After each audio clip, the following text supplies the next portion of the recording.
Oh shit. Hello and welcome back to Kerbal Outer Planets Mod Career Mode Episode 5. Today I am going to be flying back from Duna and then I am going to complete some contracts in order to get us some more funds. So what we have to do now is get back to the mothership slash station slash thingy, which has the nuclear engine on it, which will allow us to go home. So we'll just have to set that as target and then wait for it to get close enough for us to launch.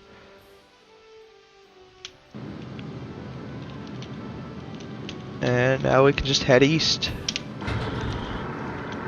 Probably retract these.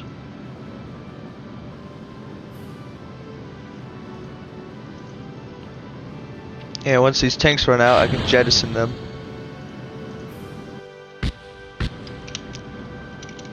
What? Oh, that was the jettison stages. Okay, I was wondering why I just heard a random explosion. We only have 3 Gosh dang it. Seriously?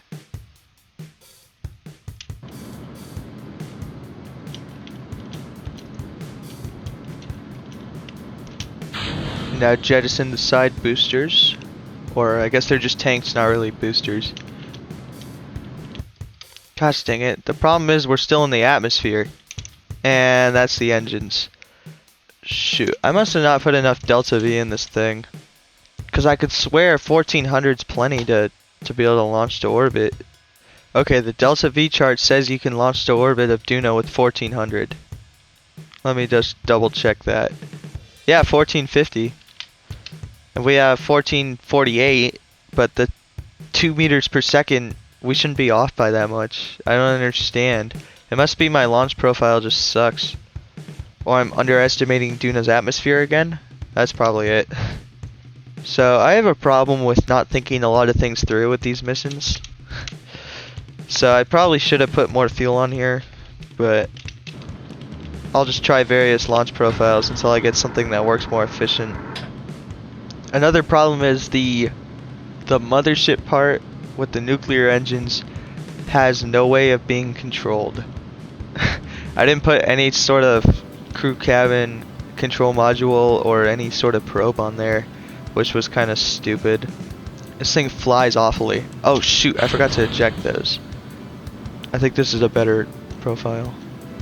Gets me out of the atmosphere more. See, I think my problem was I was trying to launch from it more like it was a moon or something. Yeah, because now it's decaying a lot less. The only problem now is it's in front of us too much. And I should have enough Delta V to get into orbit from there. I have almost 400 meters per second left.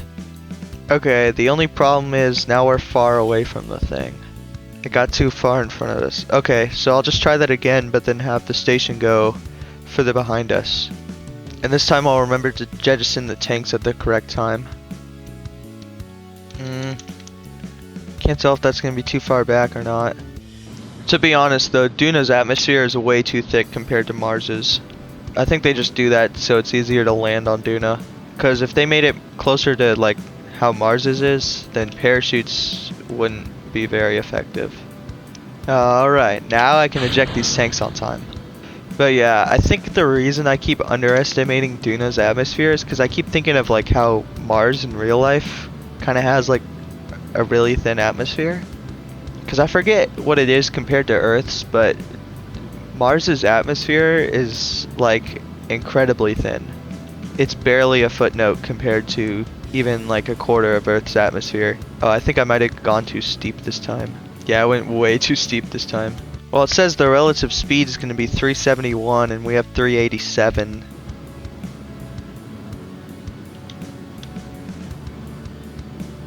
Alright, now we have a relatively close approach. This is a lot better than what I had before, so I can change the inclination just ever so slightly. That's perfect. I'm always afraid I'm going to overtime warp. What? Oh, is my thing actually in that? I'm so stupid. I left the periaps in the atmosphere. So I was paying too much attention to this that I didn't even realize that that's a problem. Which means what I have to do is this. Which is unfortunately going to make the closest encounter further. Alright, this works. So docking with this thing's gonna be a pain because, like I said, I didn't put a control point on there. I had in mind that the two things would separate, but I didn't. I just, for whatever reason, neglected to put a control point on there. I can't turn it around to face the thing to make it a little bit easier.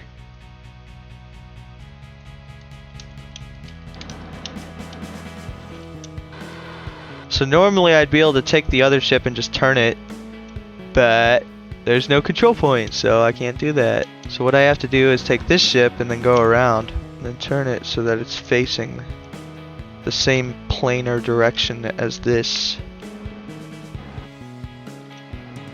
Of course, I'm off by a lot. There we go. We did it. We finally redocked. So now what we can do is we don't need monopropellant anymore. So I can empty out all the monopropellant into here and then jettison this stage because it's just dead weight. This has plenty of delta V in it, 3080. So I'm trying to think. What I could do is I could go to Ike. I might also be able to go to Eve. Not to land on there, just to orbit and maybe go to Gilly. Because this thing, 3080, I should be able to do it, I think. Plan the maneuver node, 1100 meters per second to go to Eve. Aero braking is pretty much possible at Eve. It's just a matter of not blowing up. Now, fortunately, we have this heat shield on here, though I'm not sure if this will be enough ablator. This would be really close if we went to Eve, because according to the calculator, it'll take, if we go to low Eve orbit, it'll take 2450 to return from low Eve orbit to Kerbin. But if we remove what we can do with aero braking, it'll only take 1410 if we can aero brake at Kerbin completely. Again, I didn't really think this through. I was just like, hey, you know what? We can go to Eve. I think I'll do it, because I think I can get a high Eve orbit at least. And then I could land on Gilly using an EVA pack. Gilly's so small, I'm pretty sure you could land and then get back into orbit off of Gilly like 4 times with one EVA pack. So I can create the node, and it'll happen in 240 days, just about. Alright, I have the Kerbal alarm set for that. So, while we're waiting 240 days for the planets to line up properly for that mission, we can go ahead and take care of some of these contracts. So the Duna stone is one that's going to happen when we return that vessel. Science data from space around the Mun. That should be easy. We just put a ship around the Mun and then take like a crew report or anything. But we still have to do this. I still haven't upgraded KSP to 1.7.2.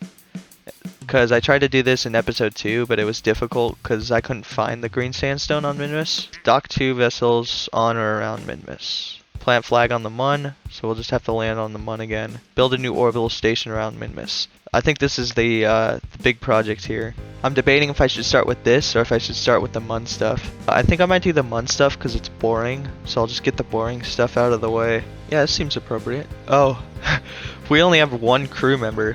I'd like to have at least 2. So I'm pretty sure I figured out the reason I wasn't able to get these ground units to work was because I didn't have enough power using the solar panels. And I should have brought an engineer, because if you bring an engineer, it generates more power for the solar panels. So I can just go ahead and put another solar panel unit in there, and then I'll be sure to bring an engineer. In fact, I'd also like to bring a scientist, because the scientist can expand the amount of science you can get. Why are all these deployed? Okay, that makes more sense. The only problem is I won't be able to control the lander very well. Seriously? I don't understand. Oh, it's doing this glitch thing again. Gosh dang it, I have to restart. Okay, I restarted the game. So now we can launch this. So the ship will go to a new biome on the Mun that we have not landed on before, so that we can plant a flag there and get science data, and I will try my best to use the new DLC stuff this time. Eventually we need to start actually using the outer planets in this mod, because I downloaded that outer planets mod and it's called outer planets mod career mode, but we haven't explored any of the outer planets yet. Though come to think of it, we haven't even explored that many of the inner planets yet. I still think that plume looks really cool.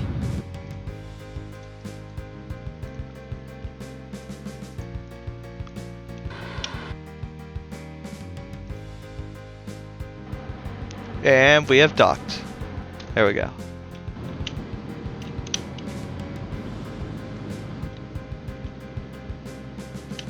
So we should be able to achieve the science data around the MUN by just transmitting a crew report. Yep, and there it goes. Yeah, those ones are really easy. You don't even need to have actual science gains from them, you just transmit the report. And we also got the stage recovery funds from that center booster that we recovered.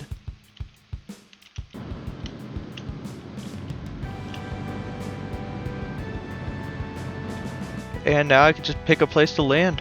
I would prefer to land somewhere relatively flat. Now if I'm not mistaken, this is one of the crater biomes. Farside crater. Okay, so I could land in the Farside crater.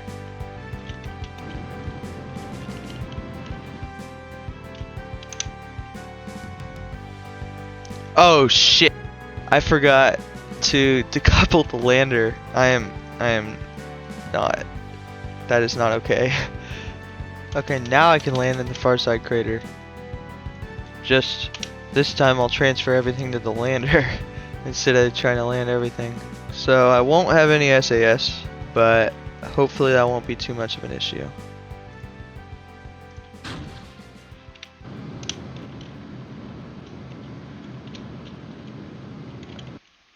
Alright, so now it says we're over the Farside crater. Oh, this is going to be an interesting landing. Doing it 100% manually. I feel like it'd be a little easier with the joystick, but I don't own one of those. I just have a keyboard. Yes, I'm cheating a little bit by using time warp to stop the rotation, but I think it is a little weird that you can't use SAS even if you don't have a pilot. I mean, I get they're trying to make it so that a pilot is actually advantageous to have on a mission, but at the same time it's a little unrealistic because after all, SAS literally is just a computer that controls your spaceship. It doesn't have anything to do with being a pilot or not, realistically speaking. Oh, I never ditched those. Rip.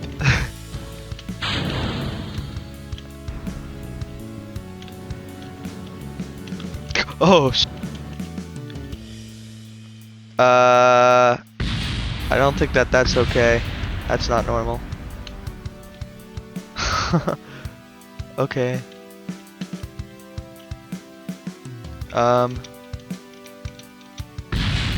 Oh!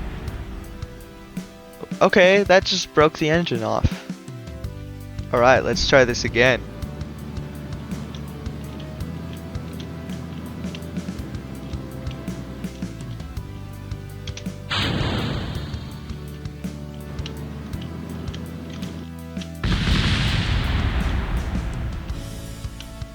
Oh my god, this is so difficult.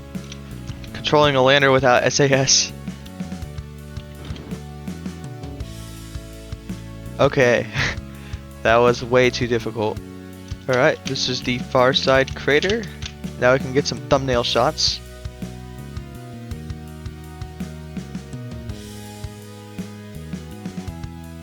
So now we can actually attempt to use the DLC equipment.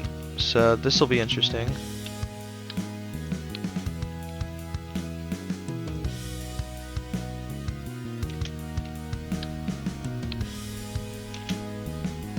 Oh, I think it's working. It says it's doing that amount of science per hour. Well, it looks like I got these working now. So I guess we just leave them on the surface here, and then over time they just add up. So it's completed just a little bit, just barely. 0.01% completed. That's good, I guess. Well, I guess we can start heading back to Kerbin now. I just apparently have a trend of building landers that don't have enough Delta V.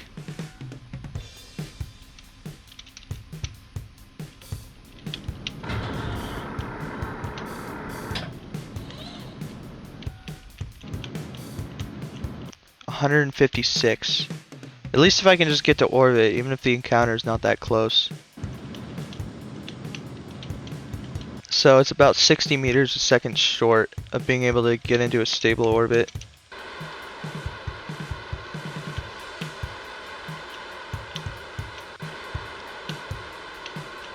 This is really annoying.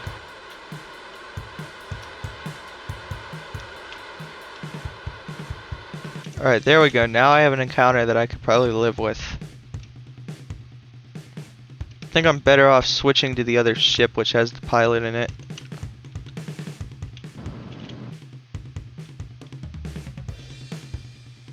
You know, I don't even want to worry about docking it because I'm just going to abandon the lander anyways, so I might as well just EVA and then have them spacewalk over there. Wherever the ship went to. Oh, it's right there. Oh my god. That is disturbing. I almost hit that solar panel.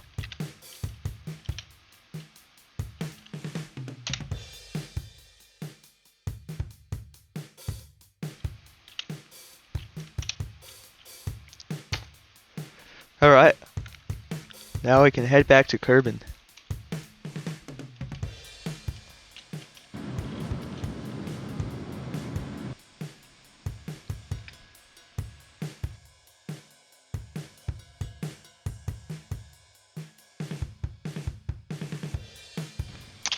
Now we can land this thing and then work on the Minmus station.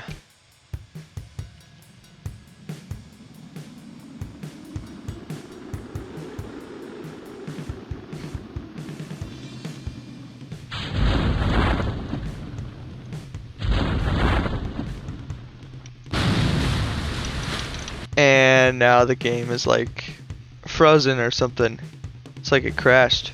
Hopefully it didn't. Or if it did, hopefully it actually saved it.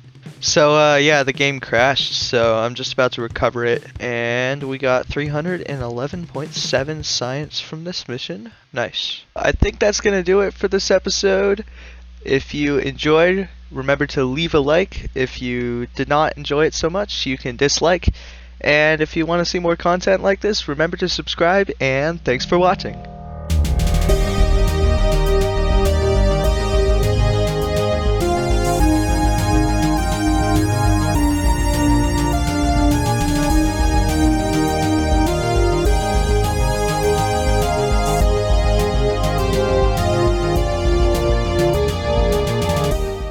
Oh shit.